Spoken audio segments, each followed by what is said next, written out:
Hi friends, welcome to YouTube channel math and English by Raghav. चलिए आज की class में हम नए चैप्टर की शुरुआत करते हैं जिसका नाम है प्रतिशत, इंग्लिश में परसेंटेज कहते हैं। तो आइए समझते हैं कि परसेंटेज है क्या, प्रतिशत क्या है, प्रतिशत कैसे लिखा जाता है और परसेंटेज कैसे निकाला जाता है किसी चीज़ का। ये अच्छे से आप लोग देखिए और समझिए, क्योंकि आप लोग भी परसेंटेज जानते ही होंगे, समझते ही होंगे, क्योंकि पिछली कक्षाओं में जो आपने पढ़ा है 8, 9, 10 इन सब में तो परसेंटेज के कुछ ना कुछ क्वेश्चन तो आप सॉल्व किए होंगे। तो आइए इसे देखते हैं कंपटीशन लेवल पर परसेंटेज से क्या क्वेश्चन बनता है। तो चलिए ध्यान से देखिएगा, चीज़ों को ध्यान से समझिएगा। जो चीज़ें न समझ में आए आप कमेंट सेक्शन में जाके कमेंट्स करिएगा कि ये चीज़ें नहीं समझ में आए, दोबारा समझाइए तो दोबारा समझाएंगे। अगर दोबारा भी नहीं समझ में आ रहा है तो 3 बार 4 बार यानी कह सकते हैं 1000 बार समझाएंगे। थोड़ा सा भी टेंशन ना लीजिएगा। बाकी आप लोग केवल बस खाली जो यहाँ पे जैसे चीज़ें समझाई जाएं उस तरीके से समझिए और आप भी क्वेश्चंस की प्रैक्टिस करिए, क्योंकि मैथ जब तक प्रैक्टिस नहीं करेंगे तब तक नहीं आएगा। अगर हम भी आप लोगों से आज यानी वीडियो के माध्यम से हम आपसे जुड़ रहे हैं तो हम तभी जुड़ रहे हैं जब हमने मैथ कहा जाए थोड़ा सा हम भी जानते हैं, तभी तो हम वीडियो को बना बना के अपलोड कर रहे हैं ताकि आप लोग भी इसका लाभ ले सकें। तो चलिए देखते हैं कि परसेंटेज, प्रतिशत है क्या। तो आइए ध्यान से देखिएगा और ध्यान से चीजों को समझिएगा कि प्रतिशत क्या है। और वीडियो अच्छा लगे तो इसे लाइक, शेयर और सब्सक्राइब भी जरूर करिएगा। और जो लोग मैथ पढ़ने वाले हैं उनको भी बताइएगा कि मैथ की एक क्लास चलती है भाई, थोड़ा सा बड़े अजीब तरीके से पढ़ाते हैं तो पढ़ लिया जाए। चलिए प्रतिशत, प्रतिशत को अगर देखा जाए तो आप इसे 2 पार्ट्स में डिवाइड कर लीजिए, क्योंकि देखिए शब्द से ही हमें चीजों को पता करना चाहिए कि ये क्या रहा है या इसका मतलब क्या होता है। प्रतिशत, प्रति मतलब प्रति, एक पहला भाग हो गया प्रति और दूसरा भाग आप मान लीजिए शत। ये मेरी खुद की विचार है भाई, तो इस तरीके से अगर आप शायद सोचें तो आपके लिए भी अच्छा होगा। जैसे शत मतलब आप 100 ले लीजिए, 100, और 100 को आप इसी तरीके से तो लिखते भी हैं 100। और प्रति का मतलब आप समझ लीजिए कि प्रत्येक, प्रत्येक। अब यहां पर आप ले लीजिएगा कोई नंबर कि यानी कि 100 के रिस्पेक्ट में किसी नंबर का, यानी 100 के रिस्पेक्ट में अगर किसी नंबर का हम नोट कहा जाए डिनोट करते हैं तो वही तो परसेंटेज कहलाता है, यही तो होता है। अब जैसे कहा जाए कि आपने कहा 20%, अरे 20% आपने कहा तो आप लोग तो इसे इसी तरीके से लिखते हैं कि 20/100। तो ये 20 की जो हमने वैल्यू लिया, यानी 20 हमने किसके रिस्पेक्ट में लिया है भाई, 20 को देखा जाए तो हमने 100 के तो रिस्पेक्ट में लिया है, यही तो किया हमने। और लिखा तो ऐसे ही जाता है ना 20% को, यानी 20 बटा कहा जाए 100। अब इसे और इसी तरीके से एक और ले लेते हैं। आप क्या लिखते हैं, जैसे कि कुछ कहा जाए जो कि यहां पर देख लीजिए 33 सही 2/3। परसेंटेज का मतलब क्या लिखेंगे आप कि 33 सही 2/3/100। अरे इसे तो ऐसे ही तो लिखते हैं कि और किसी तरीके से लिखा जाता है। अगर हमें लिखने नहीं आ रहा है तो कमेंट सेक्शन में कमेंट कर दीजिएगा कि इसे ऐसे भी लिखा जाता है। तो ये तो कॉमन चीजें हैं, तो कॉमन चीजें तो आप सभी लोग जानते होंगे। यानी कि 100 का यानी 100 क्या है, टोटल भाग है, टोटल एक नंबर है, पूरा नंबर, और 100 में से कितना नंबर का हमने नोटेशन किया, 33 सही 2/3 का। तो यही हुआ क्या आपका परसेंटेज, क्योंकि परसेंटेज लिखा तो यही जाता है, तो इसीलिए हमने कहा प्रति और 100, यानी कि जो नंबर हम लेंगे उसे 100 के रिस्पेक्ट में हम क्या करेंगे, शो करेंगे। तो यही तो होता है परसेंटेज। और जैसे देखिए कि कुछ और चीजें ले लेते हैं एग्जाम्पल के तौर पर और अच्छे से थोड़ा सा समझ लेते हैं, और बाकी क्वेश्चन हम इसी कॉन्सेप्ट पर लगाएंगे, यानी हर चीजों को हम 100 मानेंगे, 100 को मानते हुए क्वेश्चन को सॉल्व करते हुए चले जाएंगे। तो चलिए जैसा कि एक पॉइंट और हम समझाना चाहते हैं, जैसा कहा जाए कि हम क्या करते हैं, कोई एग्जाम है, मेरा कोई एग्जाम है जिसमें कहा जाए टोटल नंबर कितना है 5 और हमने कितना गेन किया, हमने 4। अगर अब आपसे पूछा जाए कि हमने कितना परसेंटेज गेन किया, तो आप कहेंगे जो हम नंबर पाते हैं या गेन करते हैं उसे क्या किया जाता है, न्यूमरेटर के फॉर्म में लिखा जाता है, और डिनोमिनेटर में हम टोटल जितना नंबर होता है उसे लिखते हैं और इसे क्या करते हैं, 100 से मल्टीप्लाई कर देते हैं। तो ये अगर अब आप देखेंगे तो यहाँ पर कितना हो गया, तो आप कहेंगे 5 बिसहैयम 100 यानी 20 और 20 चौका 80। तो अगर आपसे हम ये पूछें कि हमारा पूर्णांक कितना था 5, टोटल हमारा पूर्णांक 5 था, हमने कितना नंबर पाया 4, तो हमने कितना परसेंटेज पाया, तो आप कहेंगे जितना आपने पाया और टोटल से क्या करेंगे, डिवाइड करके 100 से मल्टीप्लाई कर देंगे, वही जो आएगा वही क्या हो जाएगा, हमारा परसेंटेज। और एक एग्जांपल क्या, और तो एक एग्जांपल और लेकर समझाते हैं कि आप सभी लोगों ने हाई स्कूल का पेपर दिया होगा या इंटर के पेपर तो जरूर दिए होंगे, तो वहां पर आपने क्या किया होगा, परसेंटेज आपने अपना निकाला होगा। जैसे हमने कहा कि एक एग्जाम था कितना 500 का और आपने कितना पाया, यानी अगर आपसे कहा जाए कि आपने 300 नंबर पाया, 300 नंबर आप पाते हैं, अब आपसे कहा जाए कि आप कितना परसेंटेज पाए, तो आप कहेंगे जितना हम पाते हैं उतना हमने लिख दिया, और जितने में से हम पाए हैं यानी कि 500 नंबर में से हमने 300 नंबर पाया और इसी को क्या करेंगे, 100 से मल्टीप्लाई कर देंगे, तो यही भैया क्या हो जाएगा आपका 5 छक्का 30, अगर यहाँ पर 5 दूनी 20, यानी यहाँ से अगर ले लिए तो ये कितना हो गया 60%। तो परसेंटेज तो ऐसे तो निकाला नहीं जाता है, या और किसी तरीके से निकाला जाता है। चलिए कोई अगर और किसी तरीके से निकालते हैं भाई वो तो ठीक है, वो तो और बड़े कहा जाए महापुरुष हैं, ऐसे महापुरुषों के परसेंटेज बड़े अजीब अजीब से होते हैं। तो ये हुआ परसेंटेज।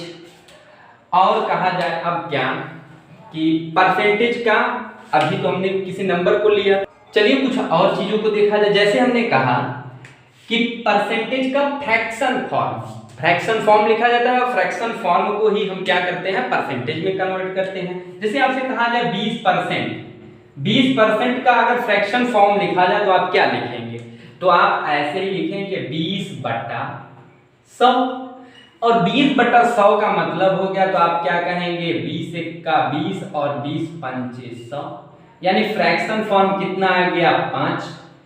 यानी अगर कहा जाए यहां पर आप ये भी चीज कह सकते हैं कि टोटल 5 है और 5 में से कितना उसने पाया, 1 पाया, यानी मेरे पास 5 रुपए थे और हमने जब 1 रुपया पाया, इसका मतलब क्या हुआ कि हम जब 1 रुपया पाते हैं तो हमने कितना परसेंटेज पाया, टोटल का 20% पाया, यानी 5 था और 5 का हमने कितना पाया, 20% पाया।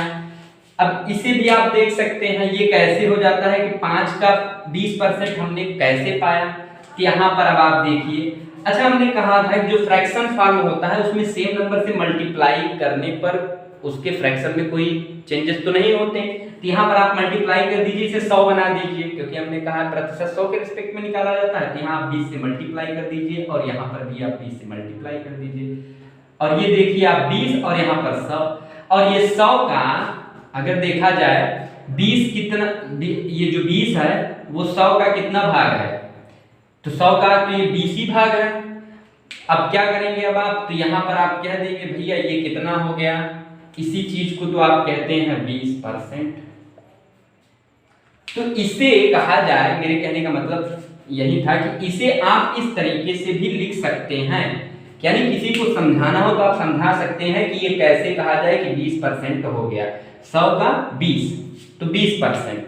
अब आइए कुछ चीजों को और समझ लिया जाए, आसान होता है, केवल बस खाली समझना होता है, तो लोग अलग अलग तरीके से समझते हैं। एक चीज और क्या समझाना है, जैसे हमने कहा आपको एक दूरी ट्रेवल करनी है जो कि कहा जाए 20 किलोमीटर है, आप 15 किलोमीटर ही दूरी ट्रेवल करते हैं, तो ये बताइए पूरी दूरी का आपने कितना परसेंट ट्रेवल किया या पूरी दूरी का कितना परसेंट ट्रेवल करना बाकी है। तो यहाँ पर आप देखिए टोटल डिस्टेंस हमने बताया कितना था 20 किलोमीटर। आपने ट्रेवल कितना किया, 15 किलोमीटर। तो अभी आपसे पूछा गया कि आपने कितना परसेंटेज दूरी को ट्रेवल किया, तो आप कहेंगे 15/20 गुणित 100, यानी 20×5 = 100। आप कहेंगे 15×5 = 75, तो आप कहेंगे हमने 15% यानी टोटल डिस्टेंस का हमने कितना 75% ट्रेवल हमने कर लिया। अरे अब आपसे पूछा जाए कितना ट्रेवल करना बाकी है, अरे भैया टोटल जब 100 था, तो 100 में से जब 75 माइनस करेंगे तो कितना हो जाएगा, तो 25% अभी ट्रेवल करना बाकी है। और यहां पर इसे अब आप ऐसे कैसे निकाल सकते हैं, ये इससे कितना कम है, तो आप कहेंगे इससे 5 क्या है, 5 तो कम ही है। अब यही 5 को हम किसके रिस्पेक्ट में निकालेंगे, 5 हमें अभी तय करना है कितने में से, 20 में से। इसी को आप जब कन्वर्ट करेंगे परसेंटेज में तो यहां पर देखेंगे 5×5 = 25, तो यहां पर भी आपका देखिए 25% आ गया, जो कि ऑलरेडी हमारा आ चुका है। यानी इस तरीके से भी, क्योंकि क्वेश्चंस इसी सब कॉन्सेप्ट पे लगने हैं और यही सब कॉन्सेप्ट लेकर के हम क्वेश्चन को सॉल्व करेंगे और आपको कहा जाए कि अच्छे तरीके से समझाने का प्रयास भी करेंगे। तो चलिए आइए, अब उम्मीद करता हूं कि आप इतना, यानी कहा जाए इसी तरीके से किलोमीटर को पूछ लेगा या कोई और भी पैमाना लेकर के पूछा जा सकता है आपसे, कितना परसेंटेज बचा या कितना परसेंटेज कम हुआ, तमाम तरीके के इसी तरीके से क्वेश्चंस बनाए जाते हैं। बाकी और परसेंटेज में कुछ है नहीं, जो भी है सब नॉर्मल ही है। तो चलिए आइए देखते हैं, कुछ क्वेश्चंस लेते हैं और क्वेश्चंस के माध्यम से और भी चीजें क्लियर हो जाएंगी। तो ध्यान से पढ़ते रहिए, मन लगा के पढ़िए। अगर किसी भी तरीके की कोई भी समस्या आती है आप लोगों को, तो आप लोग हमसे कांटेक्ट कर सकते हैं। अब चलिए देखा जाए क्या कि 2 क्वेश्चन ले लिया जाए। अब तो उम्मीद करता हूं कि आपको चीजें समझ में आ भी गई होंगी, परसेंटेज क्या है, क्योंकि परसेंटेज में इतना ही चीजें समझानी थी, कैसे निकाला जाता है या कैसे उनको लिया जाता है। अच्छा एक बात बताइए, कुछ और चीजें चलिए समझाते हैं। यहां पर अगर आपसे पूछा जाए 3/5 5 टोटल है, हम इसे क्या करते हैं, जब न्यूमरेटर ये है न्यूमरेटर और ये रहा डिनोमिनेटर, तो आपका जो न्यूमरेटर होता है तो इसे हम पूरा भाग मानते हैं, ये पूरा भाग हो जाता है, ये पूरा भाग मानते हैं आपका। और ये जो होता है कि तो हमें ये ज्ञान होता है या हम इसे प्राप्त करते हैं, या फिर कहा जाए कि ये चीजें हमें और भी क्वेश्चंस के माध्यम से दी गई होती हैं। ओके, तो जो डिनोमिनेटर में होगा उसे हम पूरी वैल्यू मान के चलते हैं, यानी हम कहेंगे पूरा भाग 5 था और 5 में से हमें कितना मिला, 3 भाग मिला, तो उसे इस तरीके से लिखा जाता है, यानी 3/5, यानी 5 में से 3 भाग मिला। इसी तरीके से आप अगर इसे देखें तो आपसे कहा जाए 1/7, 1/7 का मतलब क्या हुआ था, आप कहेंगे 7 में से पूरा 7 था और हमें मिला कितना, 1 भाग। इसी तरीके से और भी आप ले लीजिए, अगर हम कहें कि 17/20, तो आप कहेंगे पूरा भाग कितना था 17 और ये मिला कितना, पूरा भाग कितना था 20 और मिला कितना 17 भाग, और आपसे पूछा जाए बचा कितना भाग है, तो आप बताएंगे कितना, 20 - 17 यानी 3 भाग, 3 भाग बचा हुआ है। इसी तरीके से यहाँ पर भी आपसे पूछा जाए बचा हुआ भाग कितना है, तो आप कहेंगे पूरा भाग 7 है, 1 भाग हमें मिला, बचा हुआ भाग कितना है, 6 भाग। इसी तरीके से यहाँ पर भी आपसे पूछा जाए बचा हुआ भाग कितना है, तो आप कहेंगे कितना है, 2 भाग ही तो बचा हुआ है, क्योंकि पूरा भाग तो 5 है, 3 भाग हमने पा लिया, 2 भाग बचा हुआ है। तो इसी कॉन्सेप्ट पर क्वेश्चंस को सॉल्व करना है और समझना है। तो चलिए आते हैं क्वेश्चन और क्वेश्चन की प्रैक्टिस करते हैं। बाकी बीच बीच में और भी जैसे कॉन्सेप्ट आते रहेंगे तो हम उसे भी आपके साथ एक्सप्लेन करते रहेंगे। तो चलिए आइए लेते हैं क्वेश्चन देखते हैं क्वेश्चन क्या कहता है। तो ध्यान से समझिए और ध्यान से चीजों को सीखिए।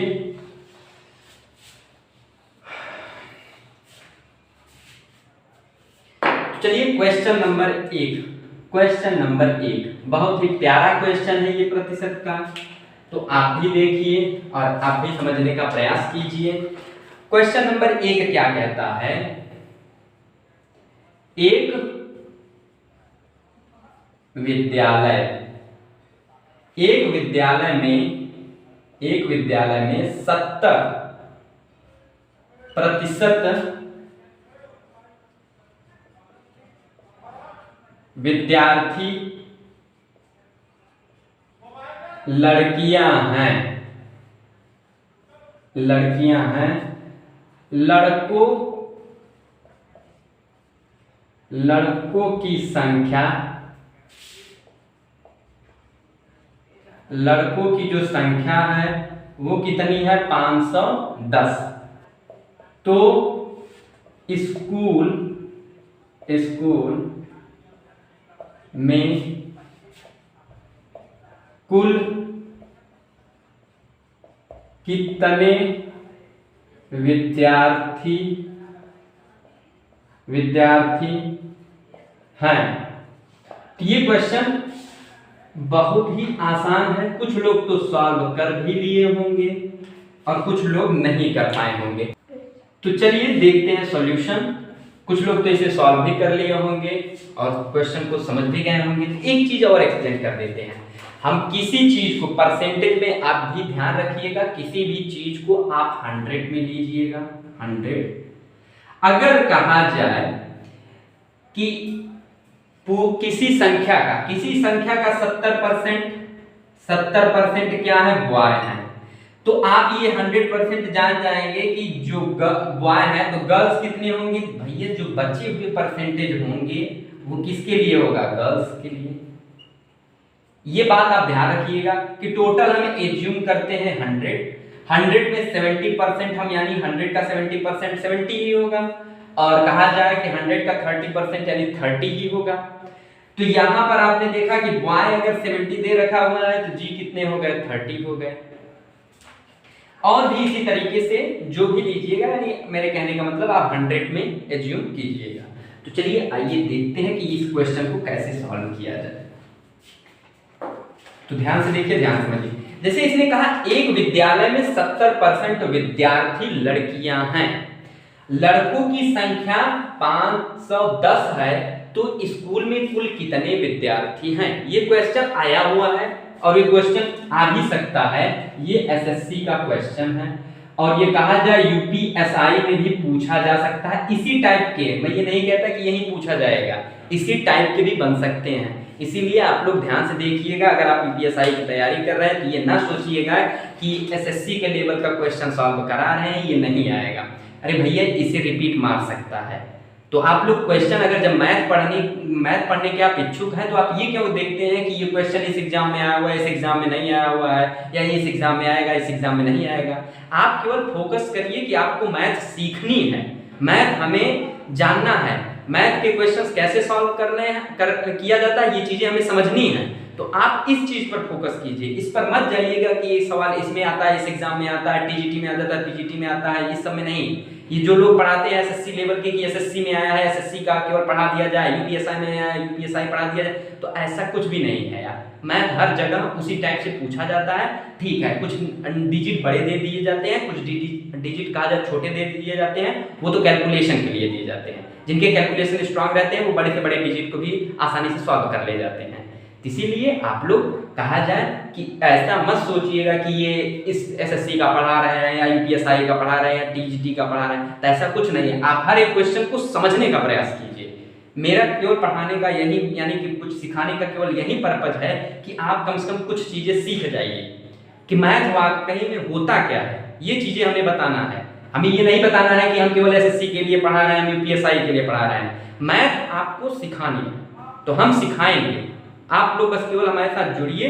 आप देखिए मैथ आपको कैसे आता है, केवल बस खाली आप अपनी एनर्जी थोड़ी सी बना के रखिएगा जब आप इस वीडियो को देख रहे होते हैं या इस कार्य क्वेश्चन को समझ रहे होते हैं। और बाकी अगर क्वेश्चन न आए तो उसके लिए तो मैं हूँ यार, एक बिंदास आप क्वेश्चन भेजिए, कोई दिक्कत नहीं है। पर लेकिन हाँ, उलूल जुलूल टाइप के क्वेश्चन जरूर मत, वो सब मत भेजिएगा। नहीं, कुछ लोग ऐसे होते हैं कि 15 दिन लग जाता है उनको क्वेश्चन ढूंढने में, यानी कोई एक ऐसा क्वेश्चन ढूंढ लेंगे और ढूंढ के मुंह पे दे मारेंगे, लो सॉल्व करो मरो। तो ऐसा नहीं करना है। जो कंपटीशन लेवल के क्वेश्चन होते हैं उसे आप सेंड करिए, अगर उसे हम सॉल्व ना करें तो आप हमसे करिए। बाकी आप लोग अगर ईमानदारी से पढ़ेंगे तो आप लोग खुद ही सॉल्व कर ले जाएंगे, हमारे पास ले आने की नौबत ही नहीं पड़ेगी। तो चलिए ध्यान से समझिए क्वेश्चन क्या कहता है। अब यहाँ पे देखिए, एक विद्यालय में 70% विद्यार्थी लड़कियां हैं, लड़कों की संख्या 510 है, तो स्कूल में कुल कितने विद्यार्थी हैं? अरे भैया, स्कूल में हम टोटल नंबर ऑफ विद्यार्थी 100 एज्यूम कर लें, तो आप कहेंगे हाँ बिल्कुल एज्यूम कर लीजिए। चलिए एज्यूम कर लिए। अब आपने कहा कि 70%, 100 का 70%, 100 का 70% कितना होगा? इतना तो आप जानते होंगे कि 70 ही होगा। 100 का 70% 70। और अब क्या बचा भैया? अब जो बचे होंगे वो कितने होंगे? 30%, यानी 30 का 30% कितना हो जाएगा भैया? 30 ही तो होगा। चलिए परसेंटेज हम लगा देते हैं, नहीं कुछ लोग कंफ्यूज हो जाएंगे। अब यहाँ पर हम 70 लिख रहे हैं और यहाँ पर हम क्या लिख रहे हैं? 30 लिख रहे हैं, क्योंकि 100 का 70% 70, 100 का 30% 30। अब यहाँ पर आप एक चीज समझिएगा, 70% क्या हो गए? गर्ल्स, तो इसे हम क्या कर देते हैं? जी, और इसे हम कर देते हैं बॉयज। तो यहाँ पर जी हो गए और यहाँ पर बॉयज। मैं ये नहीं कहता कि आप क्वेश्चन को किसी भी सीक्वेंस में लगाइए, जैसे मैं एरो बना रहा हूँ इस तरीके से बना के लगाइए, या आप कहा जाए थोड़ा सा और चाप टाइप का बना के लगाइए, या आप कुछ भी पाई खींचिए पारिए, पर लेकिन क्वेश्चन को आप कॉन्सेप्चुअली समझिए कि कैसे आप सॉल्व करें, वो आपका तरीका होता है। ये मेरा मेथड है, आपका कुछ और मेथड हो सकता है, ऐसा बात नहीं है, पर लेकिन कॉन्सेप्ट समझिए, कॉन्सेप्ट क्या कहता है। जब इसने कहा 100 का 70 ये, 100 का 30 ये, अब 100 का 30 ये बचा हुआ है, और इसी 30 की वैल्यू, अगर यही 30 देखा जाए, 100 हमने लिया था, 100 इसी 30 की वैल्यू क्या दिया है? लड़कों की संख्या 500, यानी कि 10 दे रखा हुआ है, यानी इसी 30 की वैल्यू कितने के बराबर हो गई? 510, 510 के बराबर हो गई। अब आपसे पूछा जाए कि एक की वैल्यू कितनी हो जाएगी, तो आप कहेंगे एक की वैल्यू भैया 17 तरीके 51, एक की वैल्यू 17 हो गई। अब आपसे पूछा जाए कि 100 की वैल्यू कितनी हो जाएगी, तो आप क्या करेंगे? 100 का दोनों तरफ मल्टीप्लाई तो कर दीजिए, 100 से 1 में मल्टीप्लाई करेंगे 100 1 का 100, 100 में 1700 से 17 में 100 से मल्टीप्लाई करेंगे तो ये 1700। अरे भैया यही तो आपका आंसर आ जाएगा, क्योंकि हमने टोटल नंबर ऑफ, कहा जाए टोटल नंबर ऑफ स्टूडेंट्स हमने मान रखा था कितना? 100, और 100 की वैल्यू यहाँ पर आ गई आपकी क्या? 1700। यही रहा आपका क्या? आंसर। तो इस चीजों को हमें कॉन्सेप्चुअली समझना है। नहीं, कुछ लोग इतना ज्यादा क्वेश्चन से लड़ पड़ते हैं कि क्वेश्चन का आंसर आता ही नहीं है। तो हमें ज्यादा लड़ना नहीं है, क्वेश्चन को समझना है, क्वेश्चन कैसे समझा जाए और कैसे इसका सॉल्यूशन फाइंड आउट किया जाए। तो आप पहले क्या करिए? ध्यान से क्वेश्चन को, मैं बार बार कहूंगा इस चीज को कि ध्यान से क्वेश्चन पढ़िए, क्वेश्चन ही आपको सॉल्यूशन प्रोवाइड कर देगा, अगर आपके पास थोड़ी सी कहा जाए दिमाग या नॉलेज होगी तो। वरना उनके लिए तो भैया क्वेश्चन ही नहीं समझ में आता, उनके लिए तो मायने रखता ही नहीं है। तो ये उनके लिए नहीं है, ये उनके लिए है जो थोड़ा सा सीखने की इच्छा रखते हो कि हमें भी मैथ आ जाए, तो ये उनके लिए है। और बाकी जो लोग पढ़ रहे हैं भाई, तो वो लोग तो अपनी प्रैक्टिस करते हैं। तो चलिए, उम्मीद करता हूँ आप इस चीज को बड़े ही आसानी से समझ लेंगे। इसी टाइप के एक क्वेश्चन और लेते हैं ताकि आपका क्लियर हो जाए।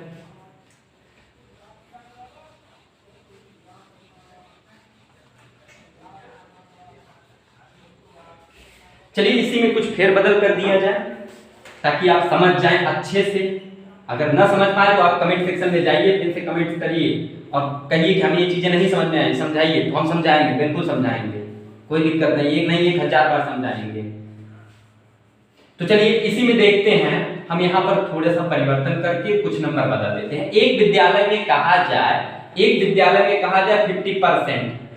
50% विद्यार्थी लड़कियां हैं, लड़कों की संख्या, अगर हमने कहा लड़कों की संख्या, हमने लड़कों की संख्या आपको दे दिया 1000 क्या और बड़ी डिजिट दे देते हैं जितना बड़ा आपको चाहिए। हमने कहा लड़कों की संख्या कितनी हो गई? 20000। तो कहा है स्कूल में कुल कितने विद्यार्थी हैं? अब आप बताइए। तो यहाँ पर आप कुछ न करिए, आपसे मैंने कहा कि आप 100 एज्यूम कर लीजिए, 100। अरे भैया 100 का 50%, तो आप कहेंगे ये कौन है? तो आप कहेंगे ये गर्ल्स हैं, और इसी का फिर 50% ही तो बचेगा, तो 50% ये कितने हो गए, ये बॉयज हो गए, ये गर्ल्स हो गए, और 100 का 50% आप कहेंगे 50, और यहाँ पर कहा जाए कि 100 का 50% तो आप कहेंगे 50, और इसी 50 यानी लड़कों की संख्या कितनी दे रखा हुआ है 20,000, यानी इसी 50 की तो वैल्यू कितना दे रखा हुआ है 20,000, आपने कहा 20,000। अब आप क्या करेंगे, अगर अब आपको देखें तो इसी 50 में क्या करें, हम 2 से मल्टीप्लाई कर दें, क्योंकि अगर 2 से मल्टीप्लाई कर देंगे तो 50 कितना हो जाएगा आपका 100 हो जाएगा, और इधर आपका टोटल नंबर ऑफ स्टूडेंट्स आ जाएंगे। तो मल्टीप्लाई करिए, 2 से मल्टीप्लाई इस साइड भी कर देते हैं और 2 से मल्टीप्लाई इस साइड, तो यहाँ पर आपने देखा ये हो गया आपका क्या 100, और इधर आप देखते हैं कितना हो गया 2 दूनी 4, यानी टोटल नंबर ऑफ स्टूडेंट्स आपके कितने आ गए 40,000, यही रहा आपका क्या आंसर। आइए अब दूसरा टाइप क्वेश्चन लेते हैं और इसी तरीके से उसे भी समझते हैं, तो ध्यान से समझिए, बाकी क्वेश्चन में कुछ नहीं है। परसेंटेज अगर जिसे नहीं समझ में आता वो लोग तो जरूर कमेंट करें कि और अच्छे से पढ़ाइए, और अच्छे से पढ़ाएंगे, जैसा आप कहेंगे वैसा पढ़ाएंगे, यानी कहेंगे एकदम देहाती तो देहातियों में पढ़ाओ, टेंशन ना लेगा। हाँ,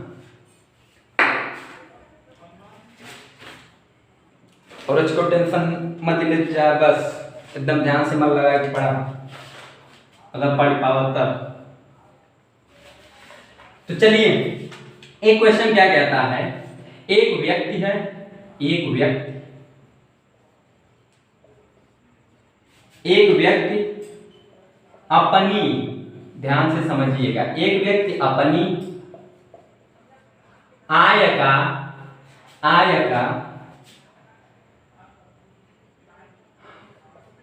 40% 40%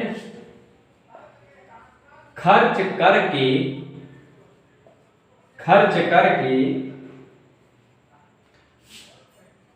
12,000 रुपए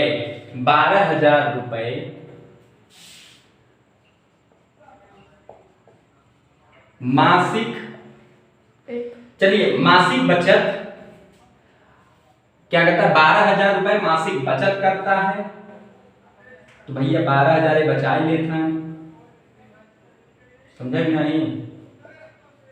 अब पेन पेपर लाइक बैठत जाए, बता ही देता है, उसका मासिक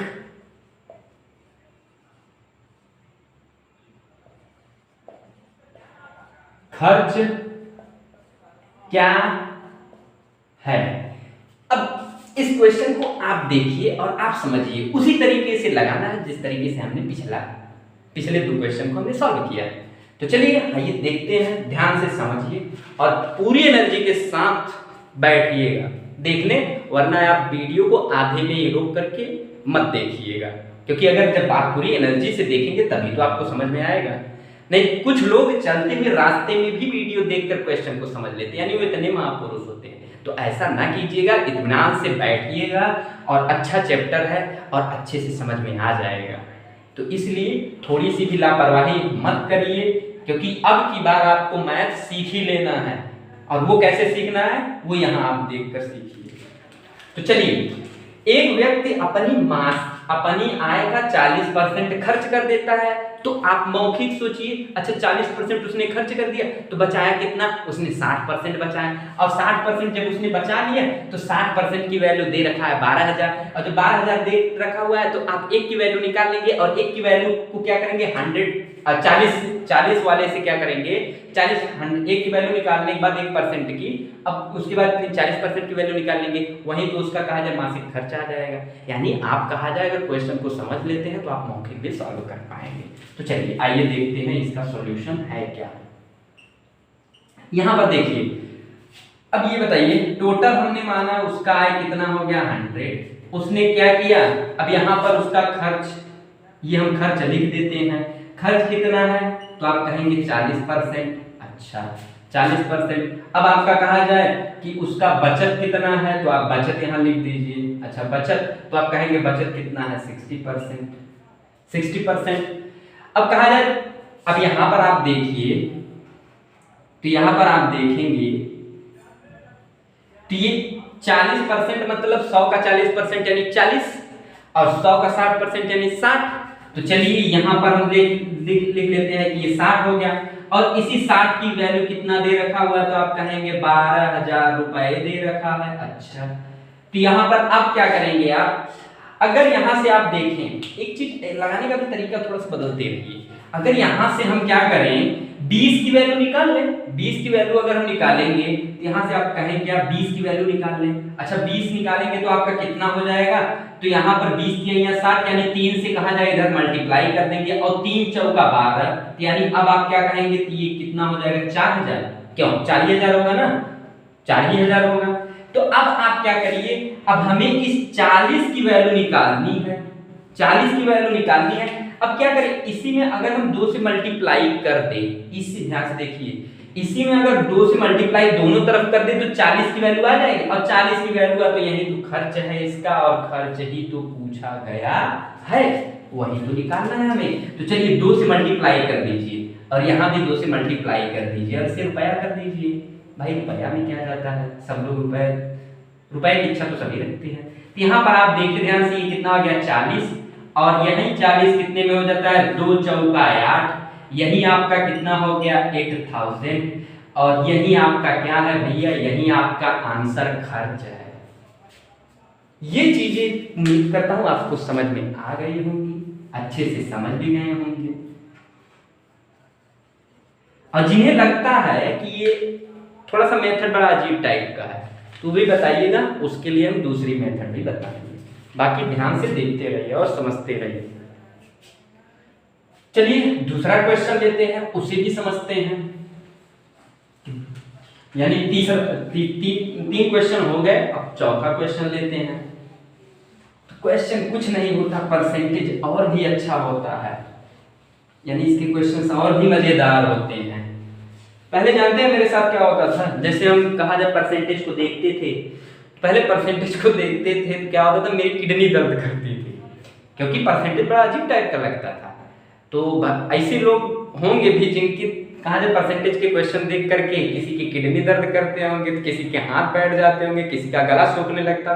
तो ऐसे जितने लोग हैं ना, तो वो लोग तो जरूर वीडियो को देखें, क्योंकि उनका गला नहीं सूखेगा, क्योंकि ऐसे मेथड बताएंगे कि इजी लगेगा। तो आप लोग भी ध्यान से देखिए और समझिए। अच्छा ये बताइए, एक क्वेश्चन नंबर 4, क्वेश्चन नंबर 4 क्या कहता है, इसे भी समझ लेते हैं। क्वेश्चन नंबर 4 कहता है वेतन में कितने प्रतिशत की कमी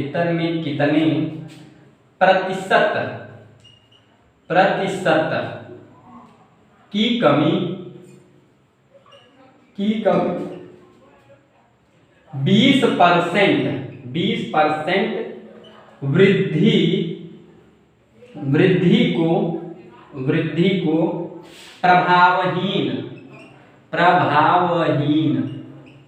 प्रभावहीन कर देगी। तो ये तो कुछ लोगों को समझ में आया ही नहीं होगा।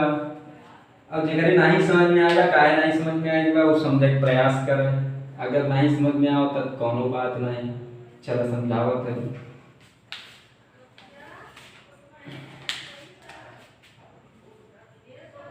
तो चलिए भाई सॉल्यूशन देखिए और समझिए क्या कहा है। क्वेश्चन क्या कहता है, वेतन में कितने प्रतिशत की कमी, यानी एक व्यक्ति का कुछ वेतन है, उसके वेतन को हम क्या करते हैं, पहले 20% हम बढ़ा देते हैं। तो 20% बढ़ा दिया हमने, तो उस बढ़ी हुई जो उसकी इनकम है उसमें कितने परसेंट की कमी की जाए ताकि उसका वेतन पिछले की तरह ही बना रहे। तो आइए देखते हैं और समझते हैं कि क्या कहना क्या चाहता है ये क्वेश्चन क्या कहना। चलिए क्वेश्चन क्या कहना चाहता है या क्या बताना चाहता है ये हमें, तो आइए देखते हैं, सॉल्यूशन पे चलते हैं। हमने मान लेते हैं कोई व्यक्ति है, उसका इनकम कितना है भैया 100 है, इनकम हम 100 मान लेते हैं कि यानी कि भाई साहब का इनकम 100 है। इसने कहा कि 20% की वृद्धि को, यानी कि कहा जाए उसके इनकम में 20% की वृद्धि हो गई होगी।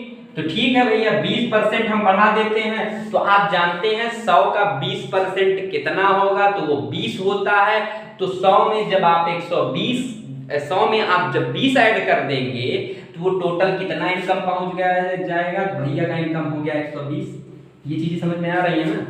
अगर ना समझ में आए तो आप कमेंट जरूर कर दीजिएगा कि ये चीजें नहीं समझ में आए थे। क्वेश्चन नंबर में 4, यानी हर क्वेश्चन को मैंने नोट कर लिया हुआ है। तो जो क्वेश्चन ना समझ में आया उसे बता दीजिएगा, ताकि हम जब नेक्स्ट वीडियो को बनाएंगे तो उसमें हम उस क्वेश्चन को जरूर एक्सप्लेन कर देंगे। ओके, तो आप लोग कमेंट्स जरूर करिएगा जहां ना समझ में आए, क्योंकि हम हर एक पॉइंट आपको समझाना चाहते हैं और आप भी समझने का प्रयास करिएगा, क्योंकि हमारे चाहने से कुछ नहीं होगा, आपके चाहने से होगा। तो चलिए यहाँ पर 100 से भैया पहुंच गया, उनका इनकम कितना 120 पहुंच जाता है। तो अब आप कहेंगे कि पहले से इनका इनकम कितना ज्यादा हो गया।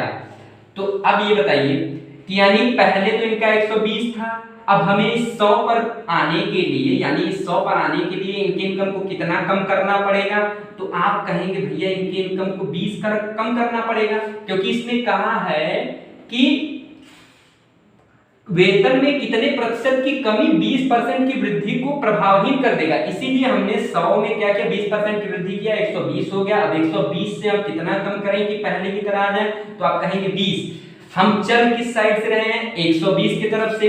तो 20 में 20 की कमी करेंगे, वो भी कितने में से, तो 120 में से। 120 में से हमने कम किया, इसे परसेंटेज में आप कन्वर्ट कर दीजिए। परसेंटेज में आप कन्वर्ट कर देंगे तो अब आप कहेंगे कि और इसे सॉल्व कैसे किया जाए। तो सॉल्व करिए भैया, कैसे सॉल्व करेंगे कि ये 0 से 0 कैंसिल हो गया। चलिए 0 को हटा ही देते हैं, 0 को हटा ही दीजिए। और यहाँ पर 2 छक्का 12। अब आप कहेंगे कितना हो गया, तो आप कहेंगे 100/6, क्या 100/6 परसेंटेज।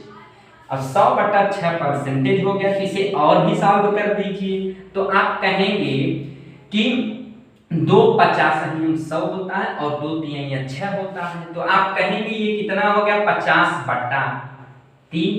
अब आपसे पूछा जाए कि अब आप इसे क्या लिख सकते हैं, तो आप इसे कहा जाए फ्रैक्शन, और भी सिंपलेस्ट फॉर्म में आप लिखेंगे कि 16 3 48।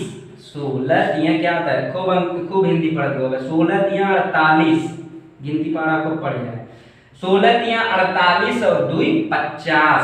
तो यहाँ पर आप देखेंगे तो 16 होल 2/3 क्या करनी पड़ेगी, कमी करनी पड़ेगी। कमी करनी पड़ेगी। जो महापुरुष हैं, यानी जिनके वेतन में हमने 20% की वृद्धि किया था, उनके वेतन में हमें कितनी कमी करनी पड़ेगी, 16 होल 2/3% कमी करनी पड़ेगी, ताकि उनके बढ़ा हुआ जो परसेंटेज वृद्धि था वो क्या करे कि वो शून्य हो जाए, यानी उसका प्रभाव न रह जाए। तो वो कितना है, 16 होल 2/3। उम्मीद करता हूं कि आप क्वेश्चन को समझ गए होंगे और अच्छे से समझ भी रहे होंगे। अगर न समझ में आए तो मैं बार बार कह रहा हूं भैया कमेंट्स करिए कि ये चीजें नहीं समझ में आ रही थी, हम समझाएंगे, कोई दिक्कत नहीं है। आप बस खाली अपनी तैयारी को बरकरार रखिए। एक क्वेश्चन और लेते हैं और एक क्वेश्चन के साथ आज की क्लास को यहीं समाप्त करेंगे। उसके बाद मिलेंगे नेक्स्ट क्लास में ढेर सारे क्वेश्चंस के साथ। तो चलिए एक क्वेश्चन और ले लिया जाए, उसके बाद देखें कि परसेंटेज का क्वेश्चन है क्या। कुछ नहीं है यार, केवल आप लोग थोड़ी सी मेहनत कीजिए, बाकी तो हम बताएंगे। परसेंट गारंटी तो नहीं लेंगे भैया, क्योंकि हम गारंटी लेने वालों में से नहीं है कि हम गारंटी ले रहे हैं हम आपको मैथ सिखा देंगे। आप नहीं सीखना चाहेंगे तो कहाँ तक कोई गारंटी लेगा भैया कि हम सिखा देंगे, तो हम ऐसा नहीं करेंगे। अब क्या कहता है, अब कहता है 2 संख्याएं। इसने कहा 2 संख्याएं दे रखा हुआ है, अच्छे से लिख देते हैं, नहीं संख्या जो है वो बुरा मान जाएगा। 2 संख्याएं, तीसरी संख्या। कुछ लोग तो क्वेश्चन यहीं से समझ गए होंगे क्वेश्चन क्या बनने वाला है। तो 2 संख्याएं तीसरी संख्या की क्रमशः, मैं इसलिए क्वेश्चन को पढ़ता हूं ताकि आप लोग क्वेश्चन समझ जाएं, वरना मुझे पढ़ने की इच्छा नहीं होती, मैं तो डायरेक्ट क्वेश्चन लगाने पर आ जाता हूँ कि क्वेश्चन को सॉल्व करूँ। ये तो आप लोगों के समझाने के लिए भाई ये सोचता हूँ कि कहाँ किस लेवल तक मैं पढ़ा दूँ कि आपको समझ में आ जाए।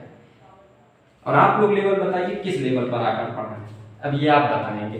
तो दो संख्याएं तीसरी संख्या की क्रमशः 20% और 50% है। तो पहली संख्या